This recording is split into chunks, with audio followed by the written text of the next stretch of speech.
Your background now is much better than it was today. Oh yeah, behind my big bay window now. Yep. Okay, what I wanted to do today is give kind of a little mini lecture on labor markets, which was the topic of last week, and on theory of market failure, which is environmental problems. So if we start from the idea of a production function says firms take inputs and they turn them into outputs. And then we spent a fair amount of time,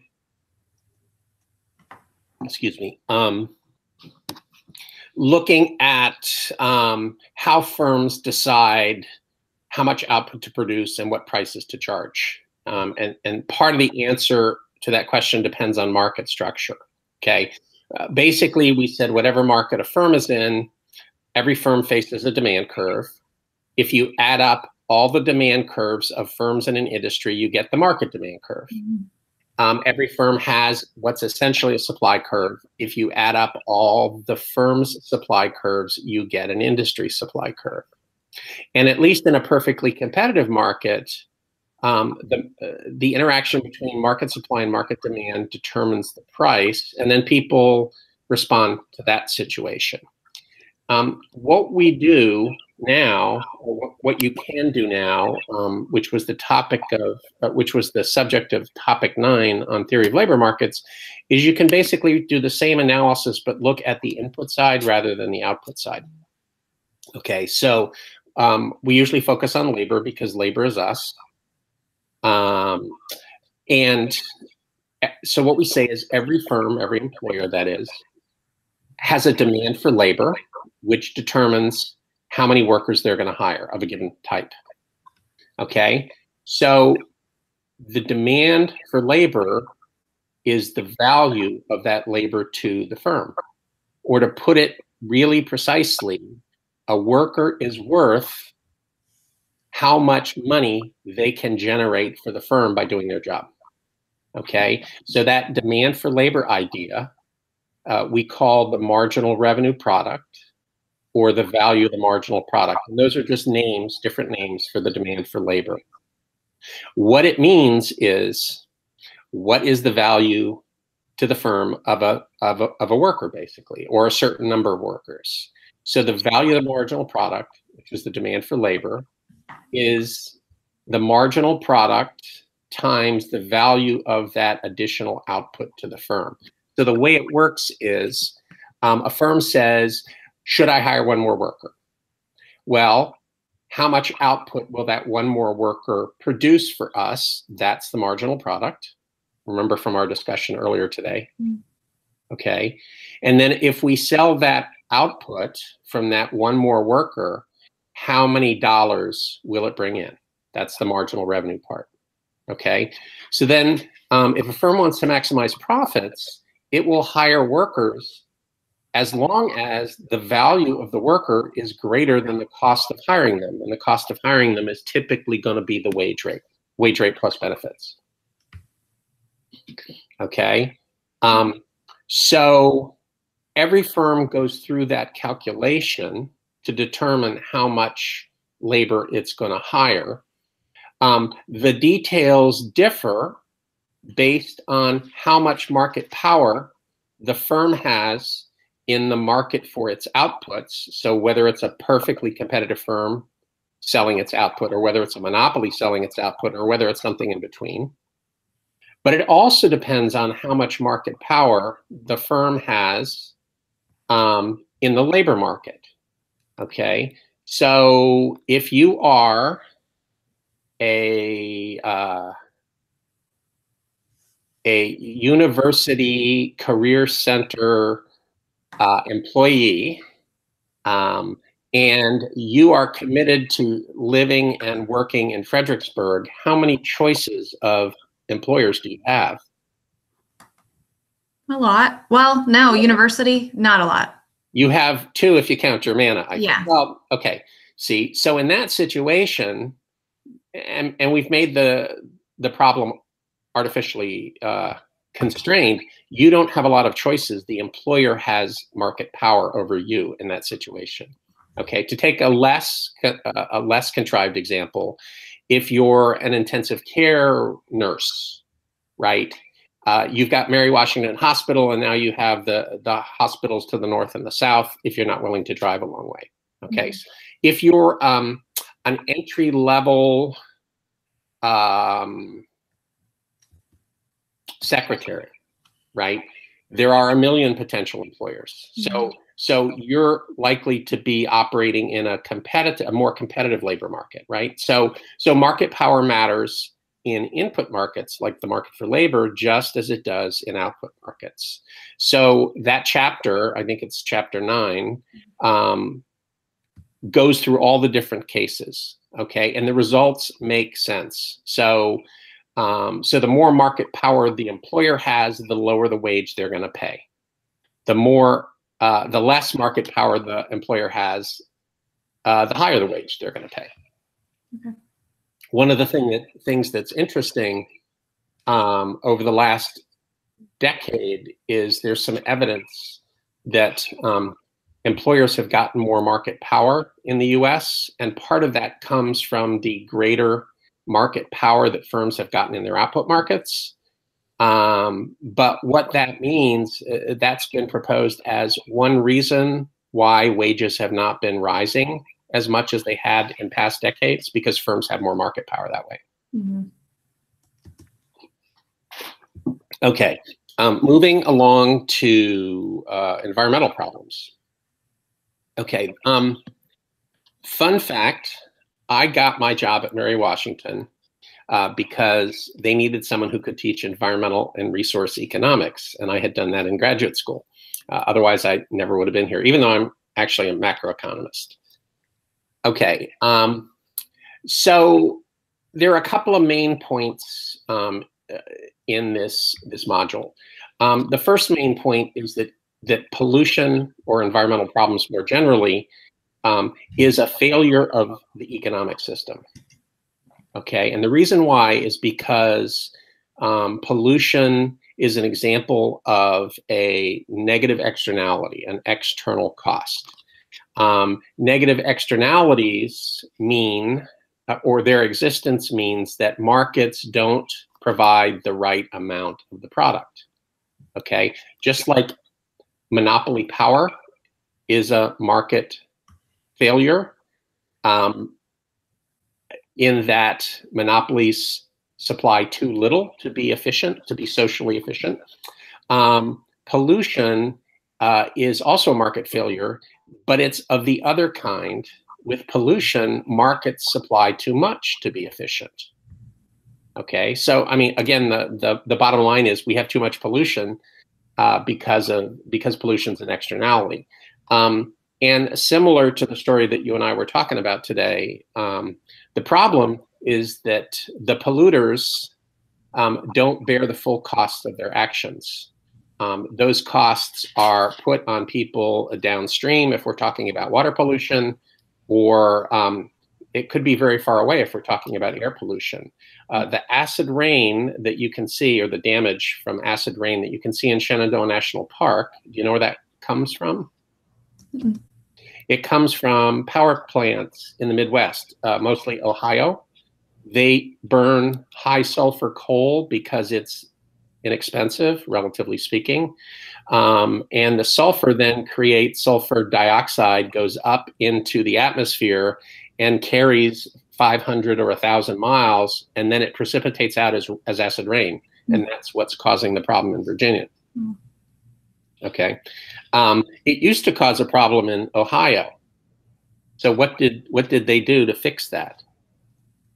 I think this is a true story. At least it's apocryphal. They built higher smokestacks, so the pollution would get higher up into the atmosphere and it wouldn't fall around the neighbors. Oh my gosh. Okay. Now notice that this creates an additional problem, right? Mm-hmm. You probably don't dump your garbage in your neighbor's yard, right? Mm-mm. Why is that? Inconsiderate. Yes, that's a good reason. What's another reason? Illegal. Yeah, okay. Because the local community has some rights, and you could literally get arrested for that. Mm-hmm. Okay. Um, but if the pollution problem shows up 500 or 1,000 miles away, first of all, it's out of state. Second of all, it's so far away, it's hard to track down who actually created the problem. Mm-hmm. And so air pollution is an interstate or international problem. There are coal power plants in the northeast of the U.S. That cause acid rain, not only in Canada, but also in Europe, which is not a very neighborly thing to do. No. All right, so that's the problem with pollution is we have pollution is a negative externality, and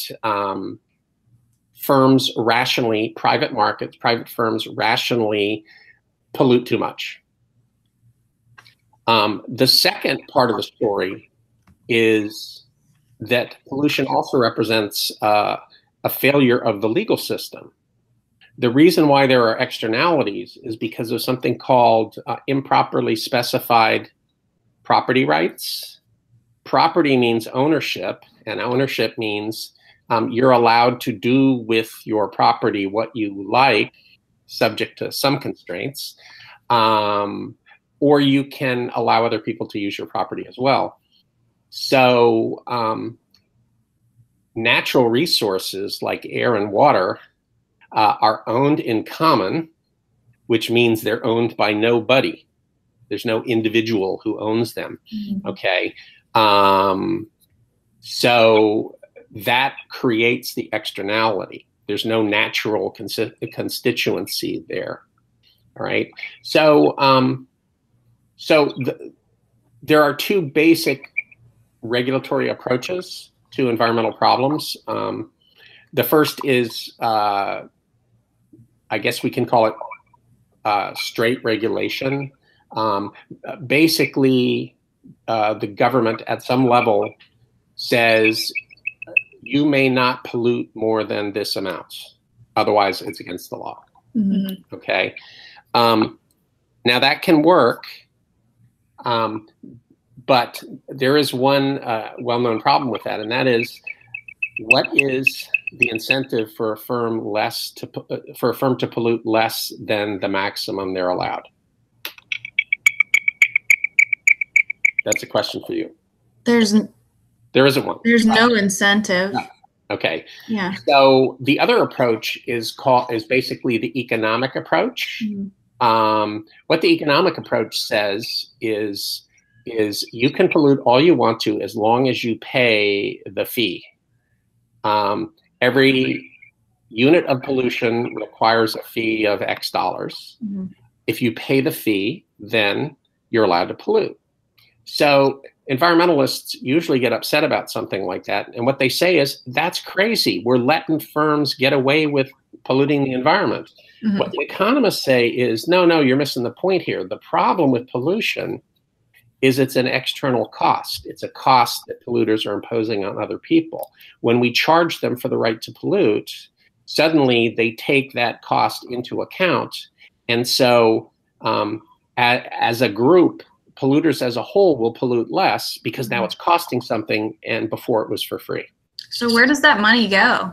The short answer is it doesn't matter. Okay. Okay. The longer answer is it depends on the particular system. Sometimes that money is used for environmental cleanup and things like that. But from the larger perspective, we don't care where the money goes as long as it causes firms to pollute less. Okay. Now, there are one variation of this is called a market for pollution rights. Okay. So imagine that the government wants to reduce the amount of pollution by 10%, or pick the percentage that you want. Then what they do is they produce permits for 90% of the current pollution, right? And then they sell those permits, or they give them away. It doesn't really matter. Okay, but as long as firms only pollute when they have a permit, then as a group, they're going to pollute less. Now, think about this. The cost of cleaning up is going to be a factor in firms' decision-making here, right? So in general, if it's cheaper to clean up than it is to pay the charge, they will clean up. And then the other issue is that different firms have different abilities to clean up, probably depending on what their location is and what the pollutant is and all of those things. So under this system, the firms that can clean up more cheaply will end up cleaning up more, and the firms that can't will end up cleaning up less and paying more for their pollution rights. If you do the math, what you find is that under that system, the total cost of pollution control is actually less because you're using market forces to operate efficiently, basically. Okay, so that's the last 2 weeks. We have one more week to go. I will say that we have a whole course on environmental economics. So if you're interested, you could take that for a whole semester. We also have a whole course or 2 or 3 on labor market economics. So this is very much a drive-by. More than anything else, it's supposed to do 2 things. One is to maybe get your interest in one of these areas, but also just to show you the range of applications that microeconomics can be used for. So what questions do you have tonight? So the issue with defining the property rights, they called it, I think, the Coase Theorem or the Coase Theorem? Ronald Coase was an economist who first recognized the problem and published at least one big paper about that. Yeah. So he was basically saying some of these problems could be solved if you define the property rights, but then it doesn't seem like they talked much about, or at least I didn't read much about how he suggested they do that. Well, what he said is that in a situation, and he was not looking at, he was looking at people rather than businesses, because it made it more intuitive. What he said is, imagine you have a lake, and there are people that just want to enjoy the beauty of nature in the lake, and they want to fish maybe. And then you have another group of people that want to run their power boats up and down the lake all the time, right? There's a conflict between their 2 interests.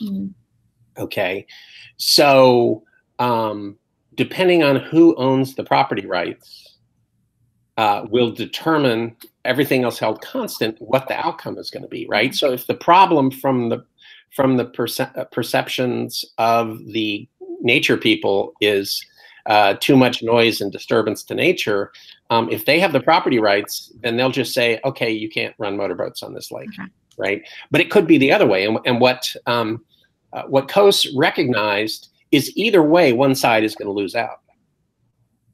Okay, so what he said is, whichever side values the resource more is going to have more of an incentive to fix the problem. Okay, so say that the people with the boats, say that there are no restrictions on the lake, and so the people with the boats are allowed to run boats. Okay, but the fishermen really value the quiet, then maybe they can bribe the boaters to go somewhere else. Okay, because they value the resource more. So that's basically what Coase was saying. Yeah, okay. That makes sense. Good. Okay. It's been about 30 years since I taught that course. I always think of when I'm trying to understand it, the smoking example. Yep. How people who value not wanting to inhale smoke are the ones who are going to try to do things to change it, if that's kind of similar. Right. Yeah. Okay. Any other questions?